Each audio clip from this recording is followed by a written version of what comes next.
أعوذ بالله من الشيطان الرجيم.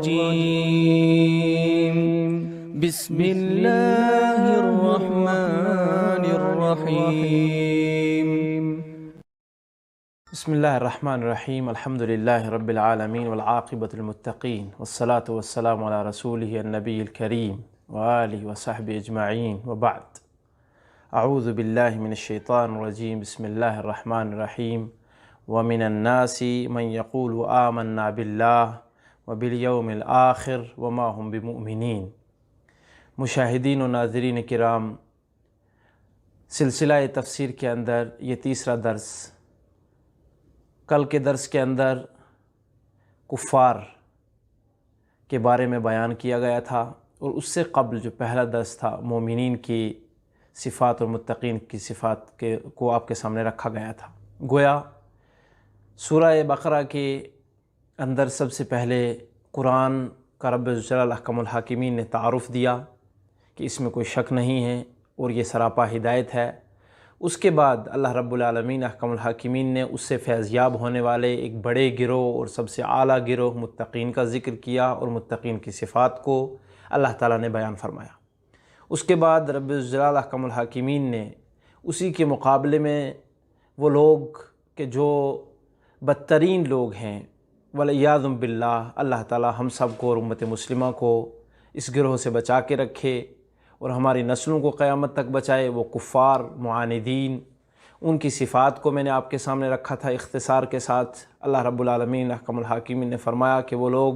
اپنے گناہوں کے سبب اپنے دل پر اتنا زنگ چڑھا چکے ہیں، اتنی میل چڑھا چکے ہیں،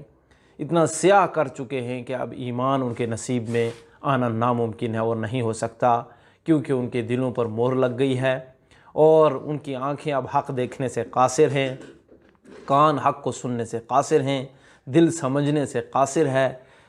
اس لیے وہ لوگ ہدایت نہیں پا سکتے، اور ان لوگوں کے لیے دردناک عذاب ہے۔ آج تیسرے گروہ کے بارے میں بات ہو رہی ہے، وہ ہے منافقین۔ منافقین کو آپ سمجھنا چاہیں تو دوسرے مقام پہ اللہ رب العالمین نے فرمایا مذبذبین بین ذلک لا الہ ہؤلاء ولا الہ ہؤلاء۔ منافق کی کیفیت اور منافق کس کو کہتے ہیں، یہ آیت اختصار کے ساتھ مجھے اور آپ کو اس کی پوری تعریف، تشریح اور اس کی پوری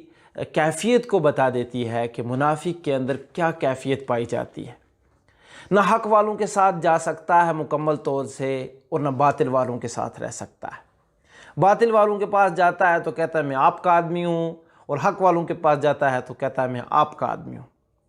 ان کو بھی جھوٹ بول کر، دھوکہ دے کر رکھتا ہے اپنے ساتھ، اور ان سے مفاد حاصل کرتا ہے، اور جب ان کے پاس جاتا ہے تو ان کے پاس بھی جا کر ان کی تعریف کر کے مفاد حاصل کرنا چاہتا ہے۔ قبل اس کے کہ میں اس گروہ کے بارے میں آپ کے سامنے کچھ گفتگو کروں اور ان آیات بینات کی تفسیر آپ کے سامنے رکھوں، مجھے یہ بات کہنی ہے کہ نفاق کی دو قسمیں ہیں، ایک ہے نفاق اکبر اور ایک ہے نفاق اصغر۔ یعنی آج جو ہم بات کرنے جا رہے ہیں ان آیات بینات کی روشنی میں وہ نفاق اکبر ہے، جس کے بارے میں اللہ رب العالمین احکم الحاکمین نے فرمایا، اور جس کے بھیانک انجام سے باخبر کرتے ہوئے اللہ تعالیٰ نے فرمایا ان المنافقین فی الدرک الاسفل من النار۔ منافق جو لوگ ہوں گے، یہ نفاق اکبر رکھنے والے جو لوگ ہوں گے، وہ جہنم میں سب سے نچلے درجے کے اندر اور سب سے نچلے گھڑے کے اندر، جہاں سخت سزائیں ہوں گی، وہاں پر ان کو پھینک دیا جائے گا۔ گویا جہنم کے بھی درکات ہیں، ایک سے ایک نیچے سٹیپ ہے، ایک سے ایک نیچے جو ہے درک ہے۔ جو نیچے سٹیپ جاتے ہیں ان کو درک کہا جاتا ہے، تنزلی کے، ذلت و رسوائی کے جو گہرائی ہوتی ہے اس کو درک کہا جاتا ہے عربی میں۔ ان المنافقین فی الدرک الاسفل من النار۔ اور اسی طرح کامیابیوں کے، نوازشوں کے، نعمتوں کے درجات ہوا کرتے ہیں، خوشیوں کے درجات ہوتے ہیں۔ اسی لیے اللہ تعالیٰ نے جنت کے اندر جب بھی جنت کا ذکر کیا تو درجات کا ذکر کیا کہ وہاں پر بھی بہت بڑے اونچے اونچے مقام ہیں، ایک سے ایک بڑھ کر ہے اور ایک سے ایک بڑی نعمتوں کا حامل ہے۔ یہاں نفاق اکبر مراد ہے، اور وہ یہ کہ ایک کوئی بھی شخص والعیاذ باللہ، اللہ تعالیٰ ہمیں اور ہماری نسلوں کو بچائے، اور اللہ رب العالمین ان بری خصلتوں سے دور رکھے کہ جو شخص اسلام کا دعویٰ کرے، بظاہر کلمہ بھی پڑھے، لیکن دل اس کا اس کلمے کی روحانیت سے، اس کے معانی سے، اس کی سچائی سے خالی ہو، اس کی سچائی سے خالی ہو، یعنی وہ کلمہ پڑھتا ہو لیکن وہ دل سے کلمے کو سچ نہ جانتا ہو۔ وہ لا الہ الا اللہ محمد رسول اللہ صلی اللہ علیہ وسلم کا اقرار کرتے تھے، مدینہ میں جو منافقین تھے وہ کرتے تھے، لیکن اقرار وہ صرف زبان سے کرتے تھے، دل سے نہ اس کی تصدیق کرتے تھے، اور اعمال سے اس کا جو ہے ثبوت بھی وفاداری کا نہیں دیتے تھے، نہ اللہ کے ساتھ وفاداری، نہ رسول اللہ صلی اللہ علیہ وسلم کے ساتھ وفاداری، نہ کلام اللہ کے ساتھ وفاداری۔ آنے والی آیات بینات اس کی وضاحت آپ کے سامنے کھول کھول کر رکھ رہی ہیں۔ امید کرتا ہوں آپ بغور سماعت فرمائیں گے۔ میری یہاں یہ گزارش رہے گی، جب بھی آپ تفسیر سنیں اور تفسیر سنتے ہوئے آپ سب سے پہلے یہ کام کیا کریں، باوضو ہو کر قرآن پاک کو اپنے سامنے رکھ لیجئے۔ جو آیتیں آپ کے سامنے پڑھی جا رہی ہیں اور جن کی تفسیر کی جا رہی ہے، ان وہ آیات آپ کے سامنے رہیں گی تو آپ زیادہ اچھے طرح سے انشاءاللہ تعالی دروس کو سمجھیں گے۔ وہ کوئی بھی درس ہو، میرا درس ہو، کسی دوسرے مشائخ کا درس ہو، تو آپ ضرور بے ضرور قرآن کو سامنے رکھا کریں۔ اللہ رب العالمین احکم الحاکمین فرماتے ہیں، وَمِنَ النَّاسِ لوگوں میں سے ایک ایسا گروہ ہے، من یقول جو کہتا ہے، آمنا باللہ زبان سے یہ بات کہتا ہے کہ ہم اللہ پر ایمان لائے، وبالیوم الآخر و آخرت کے دن پر بھی، وما ہم بمؤمنین وہ ایمان لانے والے نہیں ہیں، وہ اس بات میں جھوٹے ہیں، وہ سچے لوگ نہیں ہیں، ان کا دل ایمان سے سرشار نہیں ہے، انہوں نے اس کلمے کی حقانیت کو اپنے دل میں نہیں بٹھایا۔ وہ کیسے؟ اور یہ میں بات کیوں کہہ رہا ہوں آگے چل کے آپ سنیں گے۔ یخادعون اللہ وہ اس قول سے صرف اللہ کو دھوکہ دینا چاہتے ہیں، والذین آمنوا اور مومنین کو دھوکہ دینا چاہتے ہیں، وما یخدعون الا انفسهم وما یشعرون اور اصل میں یہ جو دھوکہ دینا ہے نا، یہ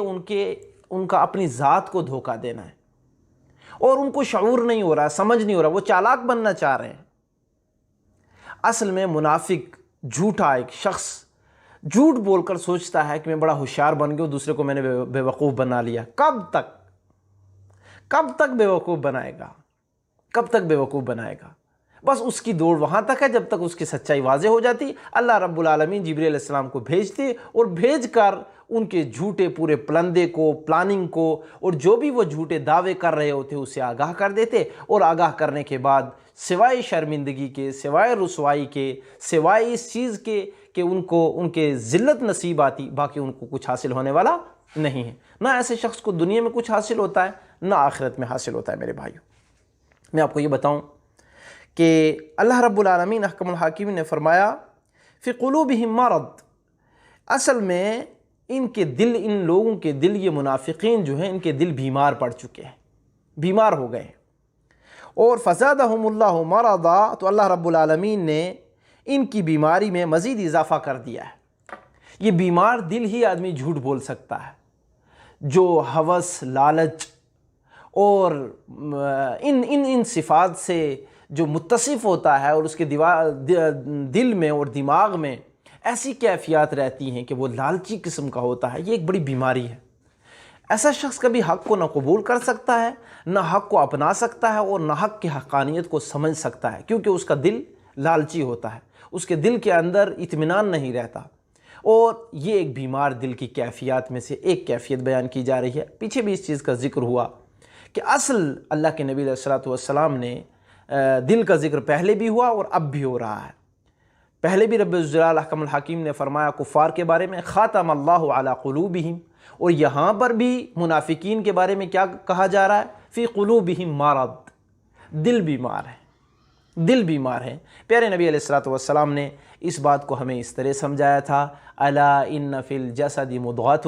اذا صلحت صلح الجسد کلہ واذا فسدت فسد الجسد کلہ الا وهو القلب۔ لوگو اپنے دل کی اصلاح کرو، اس کے اندر شفافیت، اس کے اندر اخلاص، اس کے اندر اللہ کا خوف، اس کے اندر اللہ کی محبت، اس کے اندر رجوع اللہ، اس کے اندر انابت، اس کے اندر توبہ کے جذبے، یہ تمام چیزیں رہنی چاہیے۔ اگر یہ اس طرح کی کیفیات ہیں اور دل کو کسی نے اس طرح اپنے قابو میں رکھا ہوا ہے، وہ خواہش نفس اور جو من کر رہا ہے اس پر نہیں چل رہا، بلکہ وہ اللہ رب العالمین کے حکموں کے ماتحت چل رہا ہے، صلح الجسد کلہ، پورا جسم ٹھیک ہے۔ پھر کبھی ہاتھ چوری کو نہیں جائیں گے، نگاہ حرام پر نہیں جائے گی، زبان جھوٹ پر نہیں کھلے گی، اور پورے پاؤں کبھی جو ہے برے راستے پر چل کر آگے قدم بڑھانے کی کوشش نہیں کریں گے، بلکہ سوچیں گے نہیں، کیونکہ دل منع کر رہا ہے یہ کام اچھا نہیں، اس کا انجام بھیانک ہے۔ وَإِذَا فَسَدَتْ، پھر پیارے نبی علیہ السلام نے فرمایا اگر یہ خراب ہو گیا، فَسَدَ الْجَسَدُ كُلُّ، پھر تو پورا جسم برباد ہے۔ ہاتھ چوری کو جائیں گے، آنکھیں حرام مر جائیں گی، کانوں سے گانے سننے کی خواہش ظاہر ہوگی، اور زبان سے جھوٹ بولیں گے، گویا پورا جسم گناہوں کی لت پت میں اور گناہوں کی دوڑ میں لگ جائے گا، پیٹ حرام مانگے گا، اور پورا جسم حرام کاری کے لیے بالکل تیار رہا کرے گا، کیونکہ وہ اندر سے تیار ہو چکا ہے، اندر سے تیار ہو چکا ہے۔ میں آپ کو بتاؤں، بات لمبی نہ ہو جائے اور آج کے موضوع کو مجھے مکمل کرنا ہے، آیات زیادہ ہیں اس میں۔ اللہ رب العالمین احکم الحاکمین نے سورہ ملک کے اندر فرمایا من خشی الرحمن بالغیب، جو بھی شخص اللہ رب العالمین سے تنہائی میں ڈر گیا، یعنی جس کی تنہائی اچھی ہوئی، دل ایک تنہائی ہے، رات ایک تنہائی ہے، کمرہ ایک تنہائی ہے، موبائل ایک تنہائی ہے، نیٹ ایک تنہائی ہے، یہ تنہائی جب انسان کی درست ہو جائے، سمجھ لیجئے اس کا ظاہر ٹھیک ہو گیا، اور جس کی تنہائی اچھی نہیں ہے اس کا ظاہر ٹھیک نہیں ہو سکتا۔ اب یہ منافقوں کی تنہائی، یعنی دل ان کا ٹھیک نہیں تھا، دل کے اندر بیماری تھی، اللہ رب العالمین احکم الحاکم فرماتے پھر بیماری میں اضافہ ہی ہونا ہے جب دل صاف ہی نہیں کرنا چاہتے۔ وَلَهُمْ عَذَابٌ أَلِيمٌ بِمَا كَانُوا يَكْذِبُونَ، اللہ فرماتے کہ ان کے لیے تو بڑا دردناک عذاب ہے کیونکہ وہ جھوٹ بول رہے ہیں۔ نبی علیہ السلام نے جھوٹ کی خطورت کو واضح کرتے ہوئے فرمایا تھا کہ یہ جو جھوٹ ہے یہ گمراہی ہے اور یہ ہلاکت ہے۔ الکذب، یہ جو جھوٹ ہے یہ ہلاکت ہے، یہ بربادی ہے، اور جھوٹ کا انجام بہت برا ہے۔ بلکہ پیارے نبی علیہ السلام نے یہاں تک فرما دیا تھا وَمَا يَزَالُ الرَّجُلُ يَكْذِبُ وَيَتَحَرَّى بِالْكَذِبِ حَتَّى يُكْتَبُ عِندَ اللَّهِ كَذَّابًا، ایک شخص جھوٹ بولتا ہے، پھر جھوٹ کی اس کے اندر اتنی ہمت بڑھنے لگتی ہے کہ jھوٹ کی عادت بنا لیتا ہے، اور یہ اس کو عادت اتنے بھیانک جگہ لے کر کھڑی کرتی ہے حتیٰ یکتب عند اللہ کذابا، اللہ کی فہرست میں جھوٹا لکھ دیا جاتا ہے والعیاذ باللہ۔ اور رہی بات سچا انسان، سچائی بولتا ہے اور سچائی کو اللہ تعالیٰ پھر اس کی اتنی توفیق دیتے ہیں کہ سچائی اس کی عادت میں آ جاتی ہے، جھوٹ بولنا چاہے گا تبھی بول نہیں پائے گا، اس کی عادت میں آ جاتا ہے۔ پھر پیارے نبی علیہ السلام نے فرمایا کہ وہ سچ اس کو اللہ کے پاس سچوں میں لکھوا دیتا ہے۔ سچ بولیے، جھوٹ منافق کی یہ بڑی نشانی ہے اور جھوٹ سے بچنا چاہیے۔ وَإِذَا قِيلَ لَهُمْ لَا تُفْسِدُوا فِي الْأَرْضِ، اب جب ان کو یہ نصیحت کی جاتی ہے کہ دیکھو یہ جھوٹ بول کر نہ زمین میں فساد نہ مچاؤ، کیا کہتے ہیں؟ قَالُوا إِنَّمَا نَحْنُ مُصْلِحُونَ، ہم تو اصلاح کرنے والے لوگ ہیں۔ آج یہ عریانیت، آج یہ سود خوری کا بازار جو گرم ہے، فحاشی کا بازار گرم ہے، اور اسی طرح سے بے پردگی کا بازار گرم ہے، اور جھوٹ کا بازار گرم ہے، نہ جانے کتنے گھناؤنے جرم ہیں، اور ان کے اوپر اگر نکیر کی جاتی ہے، اس بات کو سمجھانے کی کوشش کی جاتی ہے، تو لوگ کہتے ہیں جناب یہ کٹر پنتی ہے ان لوگوں کے اندر، ان کے اندر تشدد ہے، اور نہ جانے کیا کیا ہے، اور وہ خود اپنے آپ کو یہ ثابت کرتے ہیں جناب ہم تو بالکل ٹھیک کر رہے ہیں، ہم تو لوگوں کو سہولیات دے رہے ہیں، اور سہولیات کے پیچھے اپنے گندے عزائم رکھے ہوئے ہیں۔ سہولیات کے نام پر اور اصلاح کے نام پر پیچھے جو عزائم ہیں وہ برے ہیں، کہ یہ کہہ لیا جائے کہ کسی سچے کلمے کو کہہ کر اس کے پیچھے جھوٹے جو ارادے ہیں وہ مکمل کرنے کی کوشش کی جاتی ہے، اور یہ منافقین کی نشانیوں میں یہ بات رہی ہے، منافقین کی عادات میں سے ہے کہ وہ جب ان کو فساد سے منع کیا جاتا ہے تو وہ کہتے ہیں ہم تو اصلاح کرنے والے لوگ ہیں، ہم کہاں فسادی ہوئے۔ لہٰذا یہ دوسری صفت ہے میرے بھائیوں کہ وہ اپنی غلطی کو غلطی نہیں مانتے اور اس سے باز آنے کی کوشش نہیں کرتے۔ پھر اللہ رب العالمین نے فرمایا الا انہم هم المفسدون ولکن لا یشعرون، فسادی تو یہی لوگ ہیں لیکن ان کو یہ سمجھ نہیں ہے، یہ شعور نہیں ہے، یہ احساس نہیں ہو رہا ہے کہ یہ جو چند دن کی مہلت ان کو دی جا رہی ہے، چند دن کا اقتدار جو دیا جا رہا ہے، چند دن کی جو لفاظی اور زبان جو دی جا رہی ہے، چند دن جو چینلوں پہ بیٹھنے کی مہلت دی جا رہی ہے، اس کے پیچھے جو یہ فساد کر رہے ہیں اور فساد کو اصلاح کا نام دے رہے ہیں، یہ اصل میں یہ جان لیں کہ یہ مفسدین لوگ ہیں، فساد تو یہی برپا کر رہے ہیں اور فساد کو گرم کرنے والے یہی لوگ ہیں۔ ان کو ان کا شعور کم ہے، ان کے بھیانک نتائج کا احساس ان کے اندر سے مر چکا ہے، وقت آئے گا وہ بھی جو ہے ان کو احساس ہو جائے گا۔ اللہ رب العالمین نے فرمایا وَإِذَا قِيلَ لَهُمْ آمِنُوا كَمَا آمَنَ النَّاسِ۔ یہاں ایک بہت اور بات، ان کو نصیحت کرتے ہوئے یہ بھی کہا جاتا ہے دیکھو پہلے تو فساد نہ کرو، اور پھر کہا گیا تیسری آیت میں کہ ایمان لے آؤ جیسے صحابہ ایمان لائے، دل سے لے آئے، سمعنا واطعنا کہا، قربان کر دیا، گھروں کو قربان کیا، مال کو قربان کیا، جانوں کو قربان کر دیا، اپنے وطن عزیز کو قربان کر دیا، سب کچھ قربان کر دیا۔ ایسے لاؤ نا ایمان۔ تم جس طرح سے دونوں طرف منہ مار رہے ہو اور دونوں طرف جا کر اپنی ہوشیاری دکھا رہے ہو، یہ ایمان نہیں ہے، لہٰذا جیسے صحابہ ایمان لائے ویسے ایمان لاؤ۔ قالوا انؤمن كما آمن السفہاء، وہ کیا کہتے ہیں یہ منافقین کہ ہم ان بے وقوفوں کی طرح بات مان لیں جیسے یہ بے وقوف مان رہے ہیں، صحابہ کو وہ کہہ رہے ہیں بے وقوف۔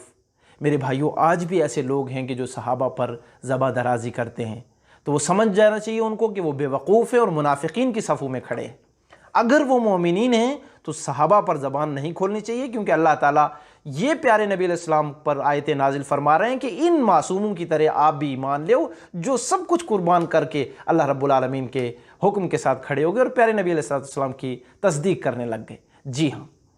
اللہ رب العالمین نے فرمایا الا انہم هم السفہاء ولکن لا یعلمون،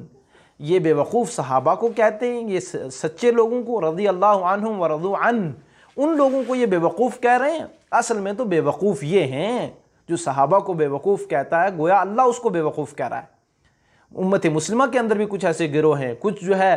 غیر مسلموں کے اندر ایسے ہیں کہ جو صحابہ پر بات کستے ہیں یا بات کرتے ہیں، برا بھلا کہتے ہیں، وہ سمجھ لیں اللہ ان کو بے وقوف کہہ رہا ہے، اور یہ اللہ رب العالمین فرما رہے ہیں کہ ان کی جہالت کے سبب وَلَكِنْ لَا يَعْلَمُونَ، ان کو علم نہیں ہو رہا، ایسا اس وجہ سے کر رہے ہیں۔ وَإِذَا لَقُوا الَّذِينَ آمَنُوا قَالُوا آمَنَّا، اب ان کی عادت بیان کر رہے ہیں جو میں پہلے بیان کر چکا ہوں آپ کے سامنے۔ یہ منافقین کرتے کیا؟ مومنین کی صفوں میں آتے تو کہتے ہم تو ایمان لے آئے، لہٰذا ہمارا استقبال کیا جائے، ہمیں نوازشیں کی جائے، ہمیں تو آگے صفوں میں رکھا جائے، ہمیں تو لیڈرشپ دی جائے، ہمارے پیچھے چلا جائے، اور بڑے باتیں بنا کر پیش کرتے ہیں۔ وَإِذَا خَلَوْا إِلَىٰ شَيَاطِينِهِمْ، اور جب اپنے برے دوستوں کی طرف جاتے ہیں نا، جس کو اللہ تعالیٰ نے شیطان کہا ہے، شیطان، ان کے پاس جب جاتے ہیں قَالُوا إِنَّا مَعَكُمْ، ہم تو آپ ہی کے ساتھ ہیں جناب، إِنَّمَا نَحْنُ مُسْتَهْزِئُونَ، ہم تو مذاق کرنے گئے تھے، بس ان کے ساتھ مذاق کرنے گئے تھے۔ گویا وہ ان کے پاس آ کر ان کو بے وقوف بنانے کے لیے ایسی کوشش کر رہے تھے، جس کے بارے میں اللہ نے شروع کی آیات میں فرما دیا وَمَا يَخْدَعُونَ إِلَّا أَنفُسِهِمْ، ان کو کہاں دھوکہ دو گے، دھوکہ تو اپنے آپ کو دے رہے ہو جناب۔ رب الجلال نے فرمایا انما نحن مستہزئون، ہم آپ کے ساتھ ٹھٹھا اور مذاق کریں گے، یعنی کہ ایک وقت آئے گا دنیا میں بھی ان کو رب الجلال نے ذلیل کیا، ان کے سامنے حقیر کر دیا، ان کے ساتھ مذاق ہوا، اور قیامت کے دن تو بڑا مذاق ہوگا ان کے ساتھ، ان کی طرف توجہ تک نہیں دی جائے گی، توجہ تک نہیں دی جائے گی۔ جو رحمت کی نظر ہوگی مومنین کے لیے وہ کسی کے لیے نہیں ہوگی، ان کے اندر وہ صحابہ، وہ انبیاء، وہ شہداء، وہ صدیقین اور جو اس طرح ایمان لائے جس طرح صحابہ لائے، یہ انہی کے لیے خاص ہوگی، اور دوسروں کے ساتھ تو مذاق کیا جائے گا۔ کہا یہ دنیا میں جو رویہ یہ کر کے آئے ہیں، اس کے سبب آج تو بات سننے کے قابل بھی نہیں ہیں، اتنے جو ہے گرے ہوئے لوگ ہوں گے۔ اللہ فرماتے اللہ یستہزئ بہم ویمدہم فی طغیانہم یعمہون، اللہ ان کے ساتھ مذاق کرتے ہیں اور ان کی سرکشی اور بہکاوے میں مزید بڑھاوا دے دیتے ہیں، یعنی مہلت دیتے ہیں، جتنی من میں آئے کر لیجئے، انجام دنیا میں بھی رسوائی ہے، آخرت میں بھی رسوائی ہے۔ اگر باز آ جاؤ گے تو بہت بہتر ہے، باز نہیں آؤ گے تو اس کا انجام اچھا نہیں ہے۔ اللہ نے آخری آیت میں فرمایا اولئک الذین اشتروا الضلالۃ بالہدی، یہ وہ لوگ تھے جنہوں نے گمراہی کو خریدا ہدایت کے بدلے، اور یہ تجارت فما ربحت تجارتہم، یہ تجارت ان کی کام نہیں آئے گی، وما کانوا مہتدین، ان لوگوں کو ہدایت نہیں مل سکتی۔ گویا جو منافقین لوگ ہوتے ہیں وہ ہدایت کے مقابلے میں خریدنا ان کو چاہیے تھا ہدایت گمراہی کو بیچ کر، لیکن وہ گمراہی کے بدلے کیا کر رہے ہیں کہ ہدایت کے بدلے گمراہی خرید رہے ہیں، اور جنت کو، دنیا کو قربان کرنا تھا، خواہشوں کو قربان کرنا تھا، جنت لینی تھی، لیکن انہوں نے کیا کیا؟ دنیا کو گلے لگایا۔ بل تؤثرون الحیات الدنیا والآخرۃ خیر وابقیٰ، دنیا کو گلے لگانے لگے اور دنیا کو اصل سمجھنے لگے، اور اس کو جمع کرنے کے لیے یہ سب فراڈ اور دھوکے کرنے لگے۔ انجام بہت برا ہوا میرے بھائیوں۔ ابھی اس موضوع کے لیے 2 مثالیں اللہ نے قرآن میں بیان کی ہیں، اگلے درس میں انشاءاللہ آپ سماعت کریں گے۔ آج کے درس کا عملی گوشہ اختصار کے ساتھ وہ یہ ہے: جھوٹ نہیں بولیے، اپنے دل کو صاف کیجئے اسلام کے لیے، اسلام سے دلی طور پر محبت کیجئے، اپنی خلوت کو درست کر لیجئے، اور ہمیشہ اصلاح کی بات کیجئے۔ کبھی وہ بات مت کیجئے کہ جس سے فساد ہو۔ یہ نشانی کن کی ہے؟ منافقین کی ہے۔ اسلام اور اسلام کے ماننے والوں کے ساتھ مذاق نہیں کرنا ہے، یہ منافقین کی نشانی رہی ہے، بلکہ اسلام اور مسلمانوں کے ساتھ محبت کرنی ہے، ان کے ساتھ ہمدردی کرنی ہے، نصیحت سے کام لینا ہے، ان کے ساتھ رازداری سے کام لینا ہے۔ یہ عملی پہلو ہمیں اور آپ کو یاد رکھنے اور اس پر عمل کرنا ہے۔ دعا گو ہوں اللہ کہنے والے اور سننے والوں کو عمل کی توفیق بخشے، آمین۔ وصلی اللہ علی النبی الکریم۔ السلام علیکم ورحمۃ اللہ وبرکاتہ۔